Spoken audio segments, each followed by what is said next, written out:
everybody, today I'm here to talk about the warping square. This is something I'm new to. Right now I'm working on actually just practicing and making warp chains for it. The reason I bought a warping square is for warping with a sectional warp beam. Traditionally, I guess people more use spools. I'm not going to use spools. If I want to switch lots of colors, I feel that this is a really good way to do it and not have to set up a spool rack and wind a lot of spools. This is something I can just do with one cone of yarn. So anyway, I'm going to get started. This version of the warping square is, they have two. One is a mini and this is their bigger version. Mine also has the motor. I chose to go ahead and splurge and get the motor because my husband said I could.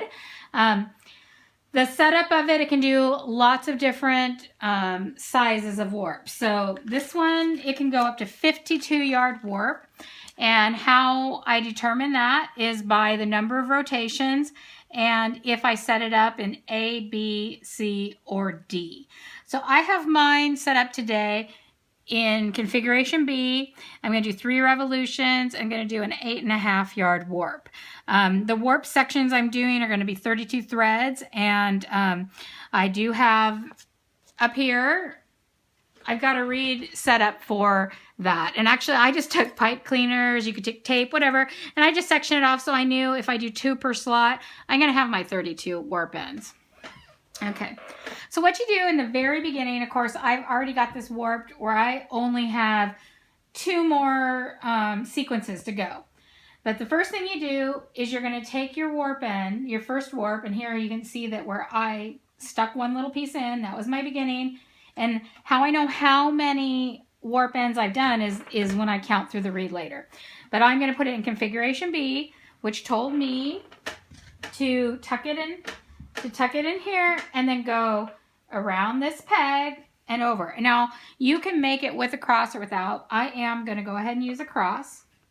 Now this is where I do my 3 revolutions. So I do have a counter. It actually comes with the counter on it. I think both versions, whether it's motorized or not, do come with a counter. So, and I have found in the beginning to get used to it, I actually didn't even use the motor. So I do think if you're doing like less than 10 yards of warp or even 15 yards, I don't think you necessarily need the one with the motor. I did splurge in the beginning. I don't think I will ever make a 50 yard warp. However, if you are one that does, get the one with the motor. So anyway, I'm just going to go 3 revolutions.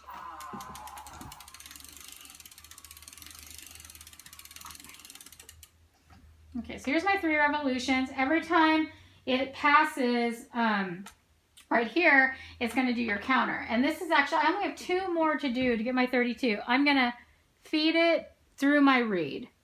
So it's coming here. And then at this point, they do suggest to keep your tension even. And especially if you're going to put it onto a sectional beam, you want it coming off the section, off the square onto your sectional beam really good. I mean, you want it to be, the tension to be real good. So anyway, I've gone through my reed and I'm going to come under the guide here. So this little guide, if you pay attention real close, you'll see I haven't bunched them up. It isn't like I jam it in there. It's literally one at a time.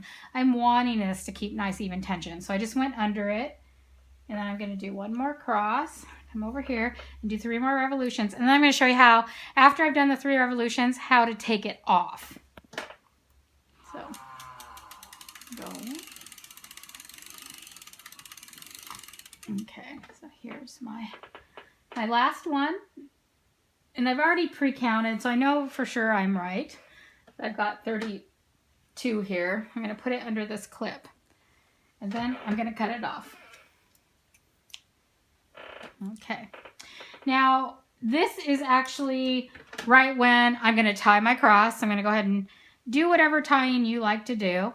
I'm not going to worry about it at this moment. I'm actually going to show you how to take this off.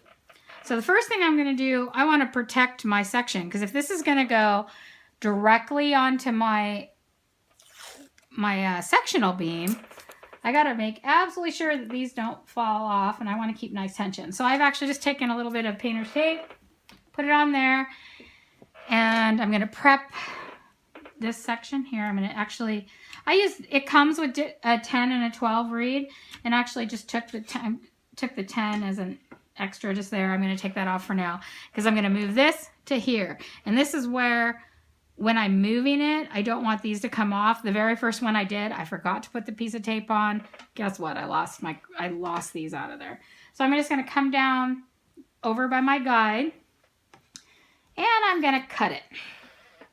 So that was a little bit scary the first time I did it, but it isn't actually afterward. And you're just going to take this off. And we're going to keep really good tension. So I'm going to slowly move this over.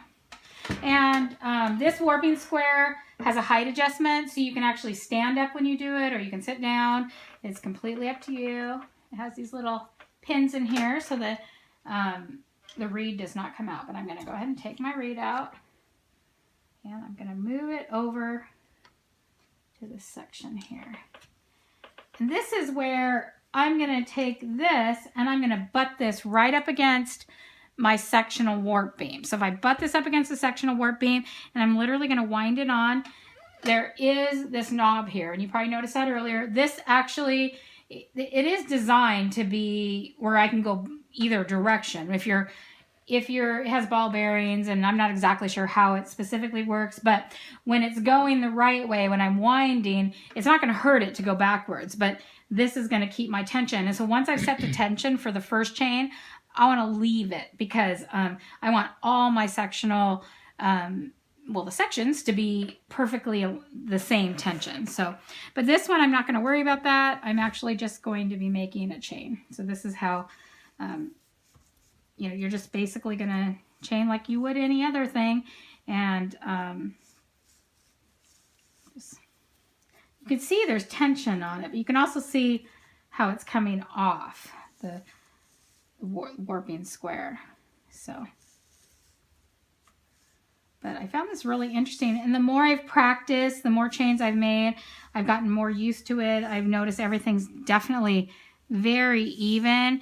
I do have a friend that's a very wonderful weaver, teaches classes all over the world actually, and she combines this with a tension box.